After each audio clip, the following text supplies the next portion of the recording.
Today, we have a very special occasion. We are going to remember one person who epitomizes the many who never returned. A simple man from a very small village. Llangollen is in northwest New South Wales. Even today, there is just one general store. The population is a couple of hundred. And this young man, who was only 20 when World War II began, signed up and found himself at the ferocious battle of Tobruk in the Middle East.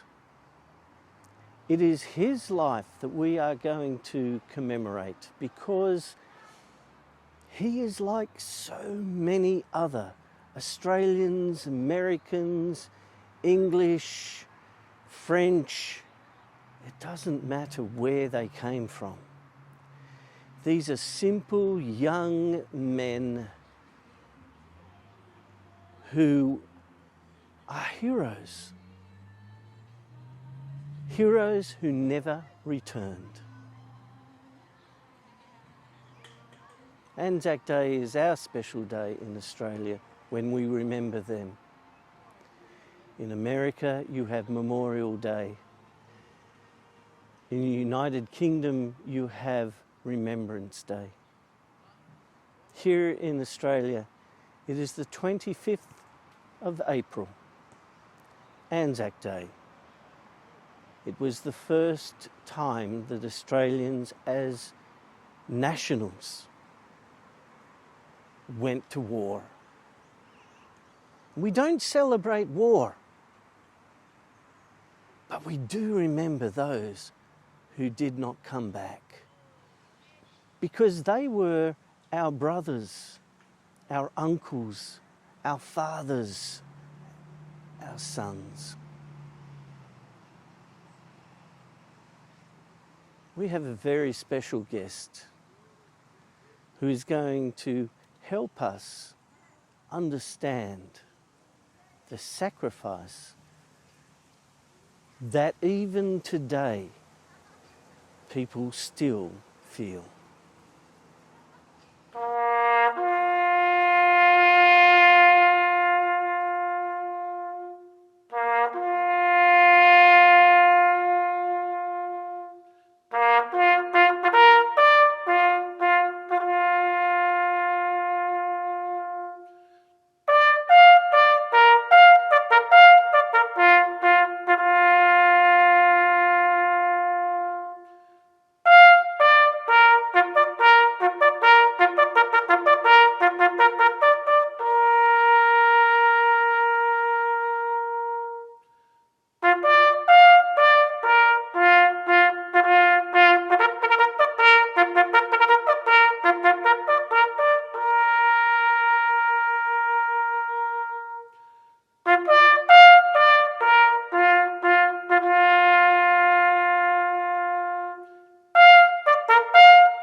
Okay, I'm talking to Jennifer Howe, and she's going to share with us, as we're approaching ANZAC Day, about her brother, Eddie.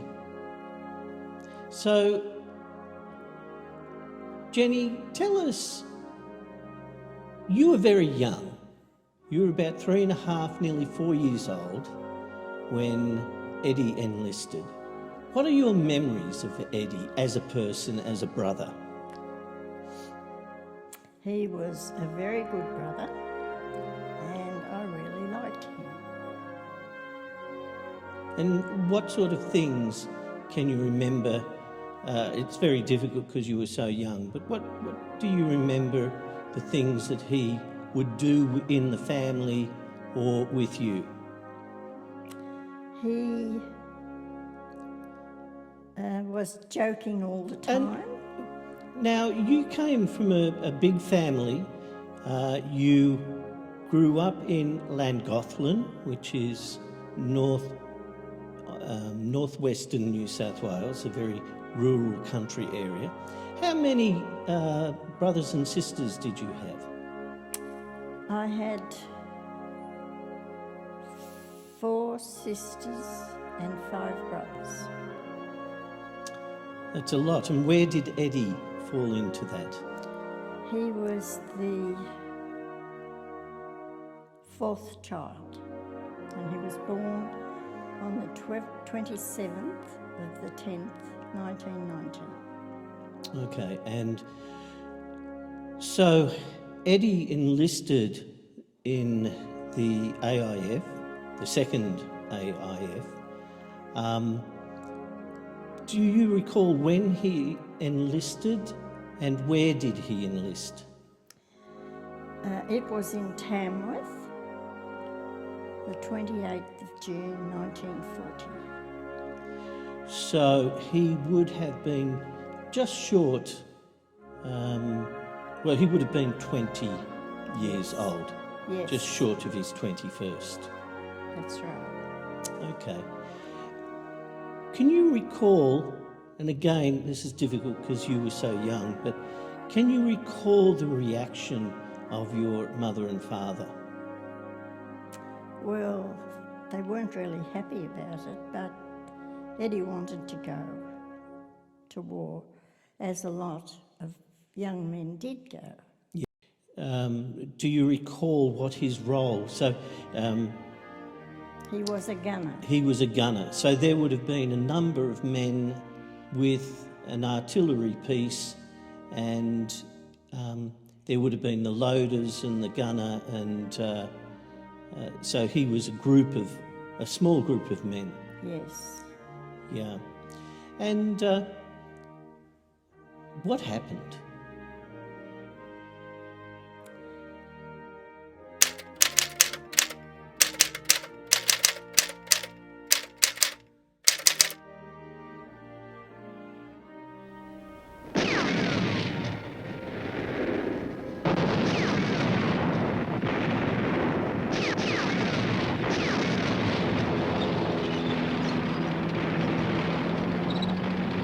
April 3rd. Driving over 500 miles, Rommel advances into Benghazi with a lightning thrust. He was killed on the 8th of April, 1941, So in Benghazi. in Benghazi, in the ferocious battle at Benghazi. Yes. And so he was only in the Middle East for a little over 4 months. Yes, he wasn't there for very long.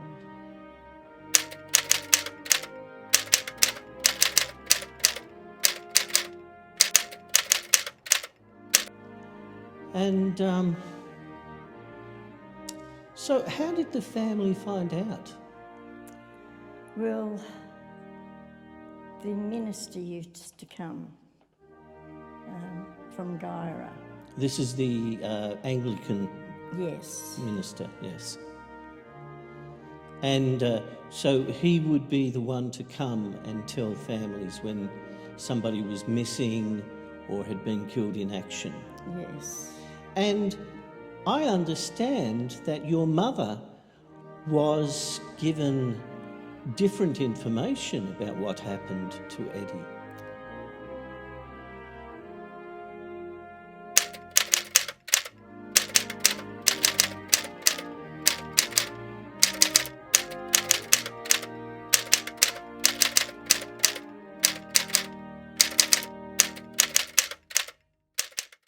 3 different messages that were wrong.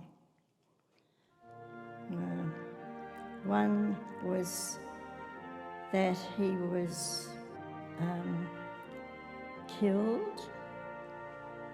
One was that he was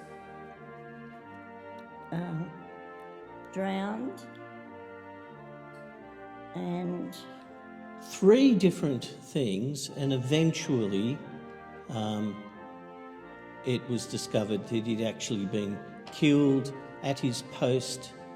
That must have been very difficult for the family to be getting this changing information.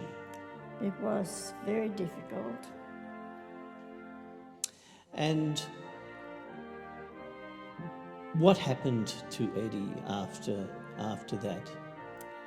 He was buried at Knightsbridge Cemetery. Right. And he's had even though you were very young, he's had a very lasting impact on you over the years. And can you explain that a little? Before he went to the train, we had a farewell night for him, and we all... That's okay if it's upsetting.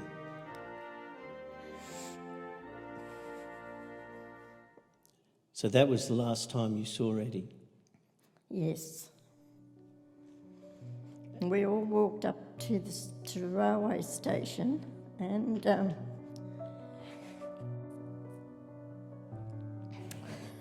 it was late at night. Everyone sang, "We will meet you again." And the train came, and we didn't see him again. And I know you were telling me that when Vera Lynn passed away, it made you remember that night so many years ago, because that was the song, "We Will Meet Again," that you all sang. Yes. Thank you so much, Jenny, for sharing this with us and helping us to understand what it was like for people.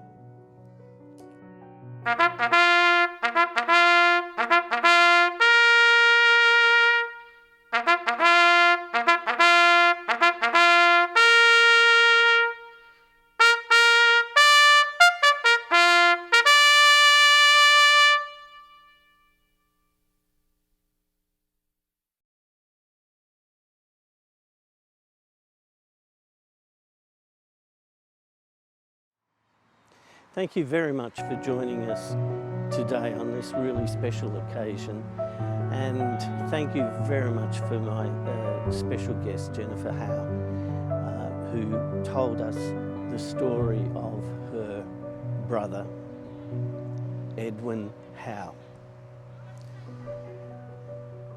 If you did like this episode, please subscribe, click the like, and press the bell. And particularly, I'd love to hear your stories. Add to the comments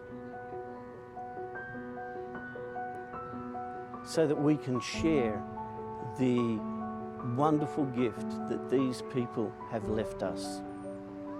Thank you. I look forward to seeing you next time.